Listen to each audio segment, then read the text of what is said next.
नमस्कार, मैं हूं श्वेता झा और आप देख रहे हैं आज तक। योगेंद्र यादव, प्रशांत भूषण समेत तमाम बागियों के खिलाफ कार्रवाई करके आम आदमी पार्टी ने यह बात साफ कर दी है कि पार्टी में रहना है तो केजरीवाल के खिलाफ एक शब्द का इस्तेमाल भी गुनाहे अजीम है। लेकिन बागियों के तेवर अभी ढीले नहीं पड़े हैं, वो आगे की रणनीति बना रहे हैं। बागियों का दावा है कि अभी उनके तरकश में कई तीर बाकी है। मैं बताऊं आपको, अब आप इसको 6 को अलग करवाने का ही शुरू करवाओ कि 6 लोग अलग करके अपनी पार्टी बना के और हमें इस बाहर से समर्थन करवाओ। आप जो मुस्लिम सीट हैं उन पे आगे लेंगे तो मुसलमान खड़ा कर दें, वो डिवाइड पोलराइज हो जाएगा, बीजेपी जीतती है। हम ये सोचें कि सारे मुसलमान आयतों पर मचाए हुए हैं कि हमारी 11 सीट अगर जीत लेंगे हम लोग तो दिल्ली के सारे मुसलमान हमको वोट दे, कोई नहीं।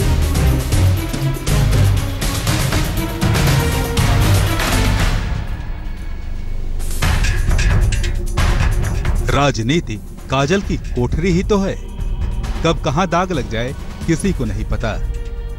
नैतिक मूल्यों के शिखर पर विराजे दिल्ली के मुख्यमंत्री अरविंद केजरीवाल को ही देख लीजिए। स्टिंग के भंवर में ऐसे फंसे कि जवाब नहीं सूझ रहा।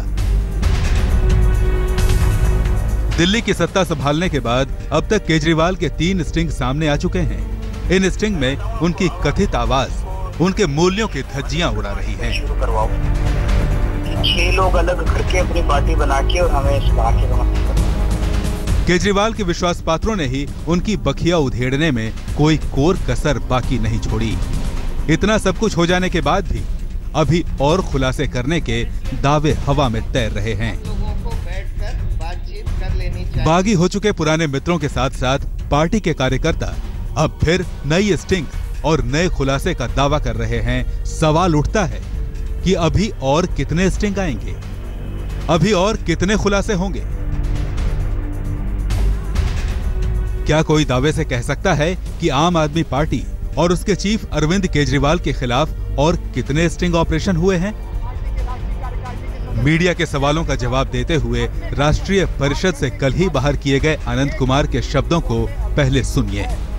देखिए, कुछ जानकारियां हमको भी हैं, कुछ बात है कि मैं चुप हूं, वरना क्या बात करनी नहीं आती। सबके बारे में जानकारी है, सब हमाम में नंगे होते हैं। और जो इस समय दावे कर रहे हैं प्रशांत के बारे में, योगेंद्र के बारे में, अजीत के बारे में, उनमें कितना खोखलापन है आपको भी मालूम है, हमको भी मालूम है। आप बोलिए ना। इस जवाब के बाद बढ़े हौसले के साथ फिर सवाल पूछे गए। इस बार पार्टी के एक वरिष्ठ नेता के बारे में सवाल था। जरा सुनिए आनंद कुमार ने क्या जवाब दिया। क्या इस बात में सच्चाई है कि चुनाव के समय की एक एमएमएस से एक वीडियो क्लिप से पार्टी के वरिष्ठ नेता को ब्लैकमेल किया जा रहा है कि वो आप लोगों के खिलाफ रहें? अब मुझे इसके बारे में कुछ भी मत कहने दीजिए, बात निकलेगी तो बहुत दूर तक जाएगी। आप कहिए नहीं, लेकिन सच लोगों के बेडरूम तक जाएगी, लोगों के ड्राइंग रूम तक जाएगी, रात के अंधेरों तक जाएगी। सुना आपने, अभी विरोधी गुट के तरकश में कई तीर बाकी हैं। ये कब इस्तेमाल होंगे ये तो भविष्य में ही पता चलेगा।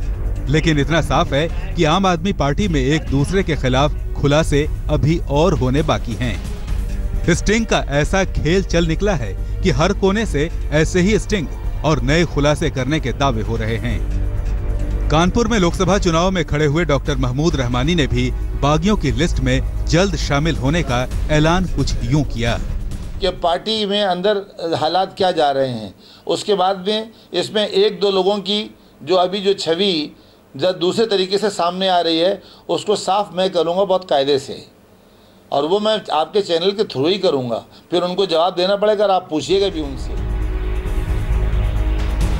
लोगों को भ्रष्ट अधिकारियों का स्टिंग करने की सलाह देने वाले दिल्ली के मुख्यमंत्री और आप के संयोजक अरविंद केजरीवाल और उनकी पार्टी अब स्टिंग के भंवर में फंस चुकी है। पार्टी भी जानती है कि इससे नुकसान तय है, तभी तो वो इसके बचाव में खुलकर उतर आई है।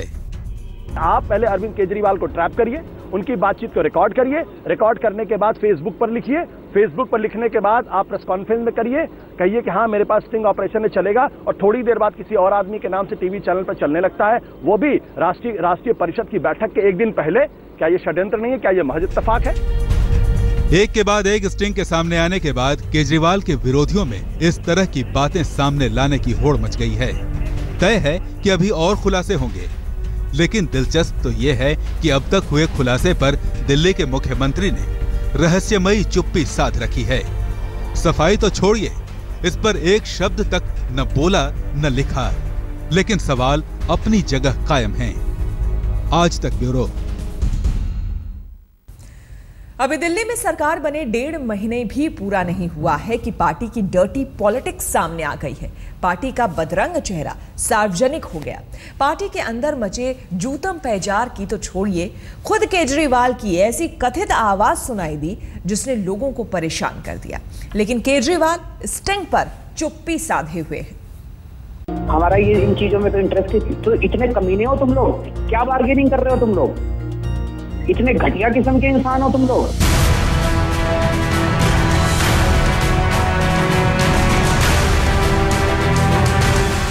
नई राजनीति का सियासी चोला ओढ़े केजरीवाल कहां फंस गए? सुनने वाले दंग हैं। विश्वास नहीं हो रहा कि ये दिल्ली के सीएम के बोल हैं, उस नायक के जिसने अन्ना के आंदोलन को रफ्तार दी, जिसने लोगों के मन में नया जोश और नई उम्मीद पैदा की। लेकिन अब साख दांव पर है।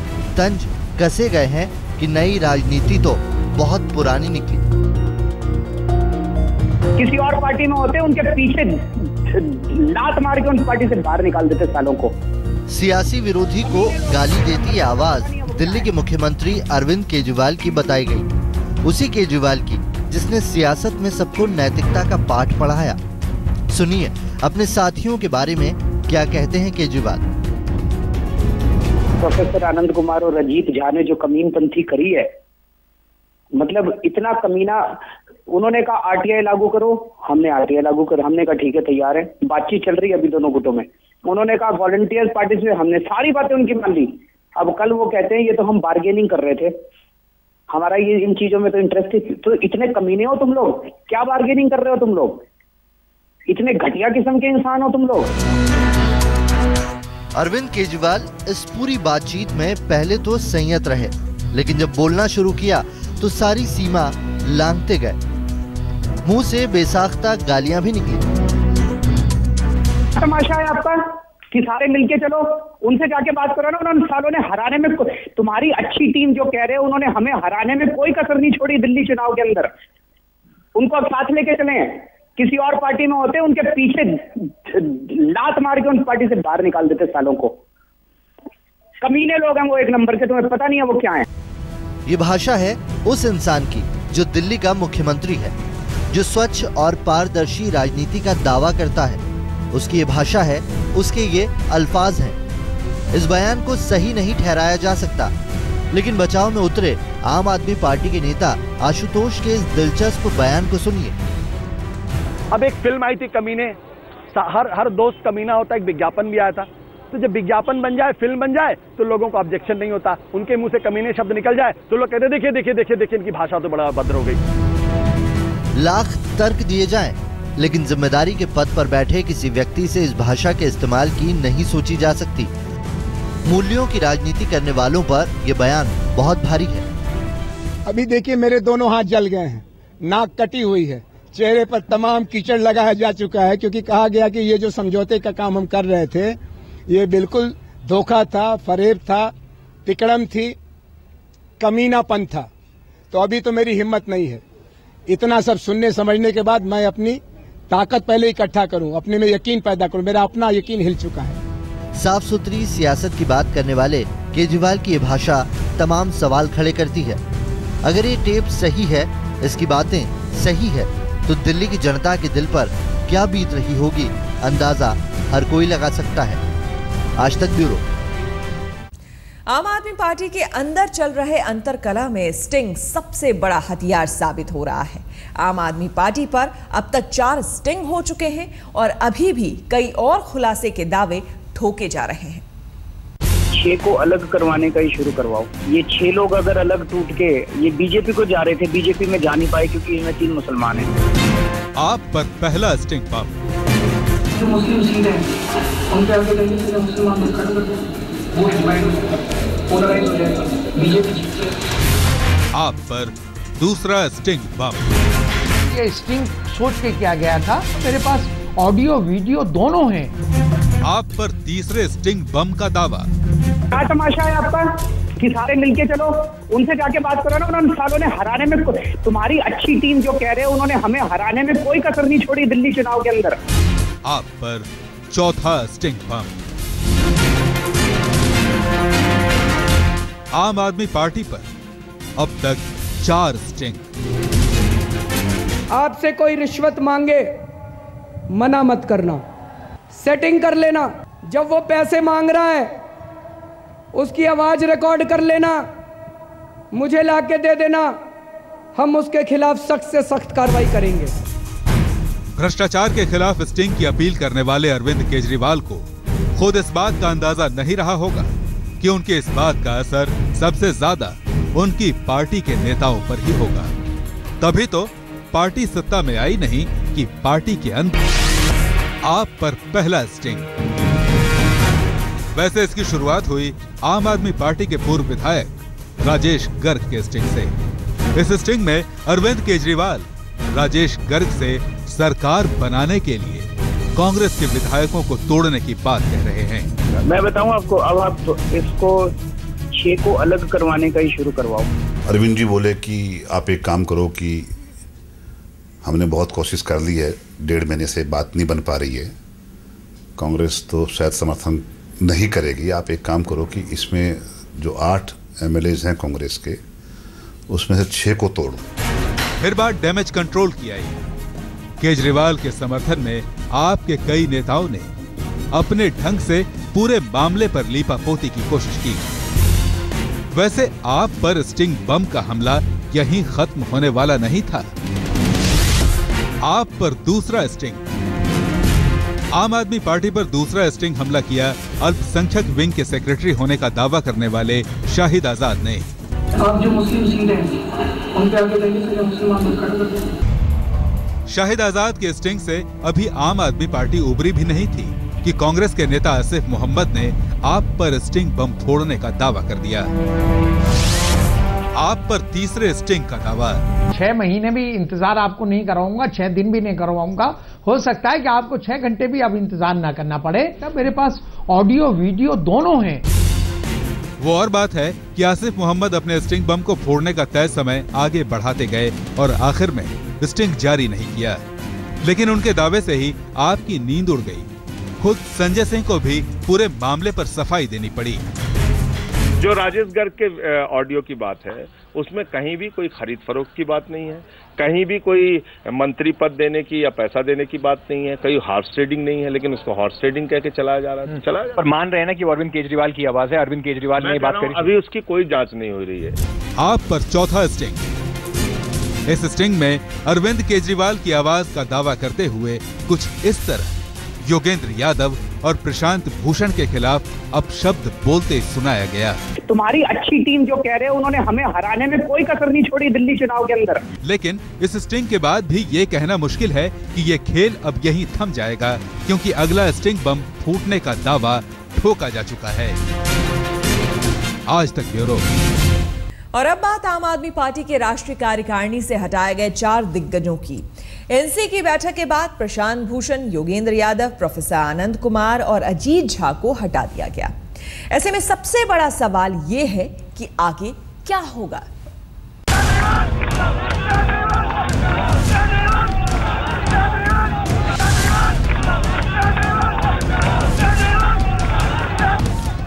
हर किसी के जहन में बस यही सवाल है, हटाए गए आप नेता योगेंद्र यादव, प्रशांत भूषण, आनंद कुमार और अजीत झा अब क्या करेंगे? बागियों की अगली रणनीति क्या होगी? क्या बागी नेता कोर्ट जाएंगे? क्या बागी नेता चुनाव आयोग जाएंगे? क्या राष्ट्रीय परिषद की बैठक बुलाएंगे? वैसे नेशनल एग्जीक्यूटिव से हटाए जाने के ठीक बाद योगेंद्र यादव ने लोकतांत्रिक होने का ढिंढोरा पीटने वाली आम आदमी पार्टी पर लोकतंत्र की हत्या का आरोप तो लगा ही दिया। मुझे बहुत दुख के साथ कहना पड़ रहा है कि इस राष्ट्रीय कार्यकारिणी की बैठक में लोकतंत्र की हत्या हुई है। अब सवाल ये कि क्या इसी तरह आम आदमी पार्टी के वरिष्ठ नेता पार्टी की कार्य प्रणाली पर सवाल खड़े करते रहेंगे, पार्टी में मौजूद खामियों को उजागर करते रहेंगे। वैसे राष्ट्रीय परिषद की बैठक के बाद बागी नेताओं ने अलग से एक बैठक की। ऐसे में सवाल उठता है कि कहीं अलग पार्टी बनाने की तैयारी तो नहीं है, क्योंकि जिस तरह प्रशांत भूषण योगेंद्र यादव की लोकप्रियता की चर्चा कर रहे हैं वो इसी तरफ इशारा करता है। हम बाहर निकले और 1 किलोमीटर की दूरी तय करने में 1 घंटा लग गया।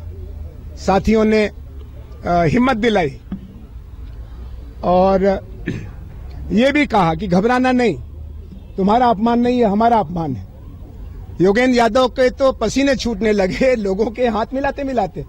हटाए गए प्रोफेसर आनंद कुमार फिलहाल पार्टी में रहकर पार्टी को सुधारने की बात भी कह रहे हैं। आगे न छोड़ेंगे न तोड़ेंगे, ये देश की पार्टी है, इसको सुधारेंगे और सुधरेंगे। लेकिन आम आदमी पार्टी के इन बागी नेताओं के तंज को देखकर फिलहाल ये मुमकिन नहीं लगता कि आगे भी आम आदमी पार्टी में बने रहना चाहते हैं। अगर ऐसा होता तो पार्टी के फैसले के खिलाफ कोर्ट जाने की बात ही नहीं करते। ये आपकी बात पूरी सही है कि ये पूरी मीटिंग बिल्कुल गैर संवैधानिक थी। ये आपकी बात सही है कि हम कोर्ट जा सकते हैं, ये आपकी बात सही है कि हम इलेक्शन कमीशन भी जा सकते हैं। पार्टी का रुख बागी नेताओं को लेकर नरम नहीं दिखता।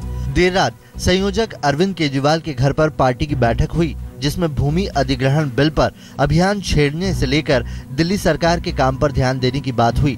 4 कमेटी बनाने पर भी चर्चा हुई, लेकिन जब सवाल एनसी से हटाए गए आप नेताओं को लेकर पूछा गया तो जवाब कुछ ऐसा था। देखिए, सवाल ये है कि अगर सारा परिषद अब सिर्फ अगर वही सच्चे बचे हैं तो फिर उनको सोचना चाहिए कि उनका लोकतंत्र और उनकी विचारधारा में कोई न कोई दिक्कत है। ऐसे में साफ है कि फिलहाल आम आदमी पार्टी नेशनल एग्जीक्यूटिव से बागी नेताओं को हटाकर मामला शांत करने की कोशिश में हो, लेकिन योगेंद्र यादव, प्रशांत भूषण, अजीत झा और प्रोफेसर आनंद कुमार की अगली रणनीति क्या होगी, इस पर भी पार्टी की नजर होगी। आज तक ब्यूरो।